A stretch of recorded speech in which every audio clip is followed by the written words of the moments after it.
nous avons donc sélectionné 25 joueurs. 25 parce qu'il y a quelques incertitudes pour des joueurs qui ont été touchés. D'ailleurs, on a perdu quelques joueurs sur blessure qui sont carrément out, comme Kiki, qui a une fracture du tibia, comme Doremus, qui est blessé également. Et on a un autre joueur qui est touché, mais qui est quand même sur la liste parce qu'il espère pouvoir revenir, c'est Huntonji Cédric. Voilà, donc un peu d'incertitude autour de lui, mais c'est avant tout le bonheur de pouvoir jouer un grand match ici. Je pense qu'un samedi soir à 20h, sur une belle pelouse, on vient de visiter le terrain. On a vu qu'il y a eu un très bon travail de fait. Je voudrais remercier le directeur du stade qui a vraiment fait un gros effort. La fédération qui a suspendu les matchs ici depuis un moment pour que la pelouse soit digne de recevoir le champion d'Afrique et sa propre équipe, évidemment. J'ai vu que dans la liste, il y a 3 joueurs qui sont nés à Cotonou. Donc quel bonheur de pouvoir jouer un grand match contre les champions d'Afrique dans sa ville natale. On a eu la victoire au Rwanda sur le tapis vert. C'est une obligation pour nous maintenant de faire un bon match et de faire tout pour être digne de cette deuxième place. Actuellement, on est deuxième au goal average, mais il faut quand même savoir que si on est au même nombre de points que le Mozambique, c'est le goal average particulier qui va compter et pas général, comme c'est dans d'autres confédérations le cas. Ici en Afrique, c'est toujours le goal average particulier, c'est-à-dire si on a le même nombre de points que le Mozambique, ça va compter les matchs qu'on a fait contre eux.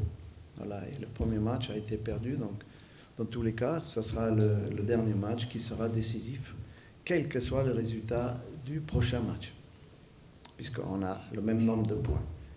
Voilà, donc la liste, vous allez donner les noms. Encore une fois, c'est vraiment un bonheur de pouvoir jouer un si grand match. En plus, un samedi soir à 20h, ça va faire 21h en Europe, le monde entier va regarder ce match. Et c'est un samedi soir, prime time, où les jeunes joueurs que nous avons convoqués, et puis on a quelques-uns qui viennent pour la première fois. Il y a aussi pas mal de joueurs locaux que vous allez découvrir, que nous avons avec Moussa ensemble suivi à travers, j'ai dû voir une quinzaine de matchs depuis le mois de mars, et on a pu trouver des talents qui, je pense, auront un avenir, et pourquoi pas un deuxième Osimhen qui vient du Bénin. Ça nous ferait plaisir à nous tous. Donc on est là aussi pour faire une équipe pour l'avenir, pour le futur. D'où l'absence de certains déjà qui ont pris un peu d'âge et à qui on doit quand même une grande reconnaissance parce qu'ils ont beaucoup fait pour le football béninois. Mais à un moment donné, il faut faire de la place aux jeunes talents et aussi aux joueurs qui sont ici au pays, parce que j'ai vu que le niveau du football ici n'est pas mal du tout.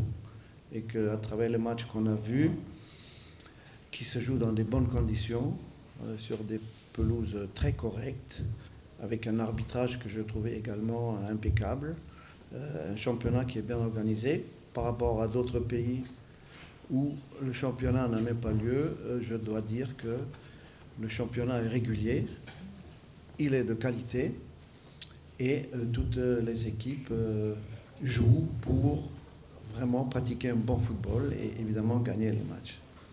D'où la présence de quelques joueurs locaux, il y en a 5 en tout, ce qui est quand même pas très courant en Afrique d'avoir autant de joueurs locaux.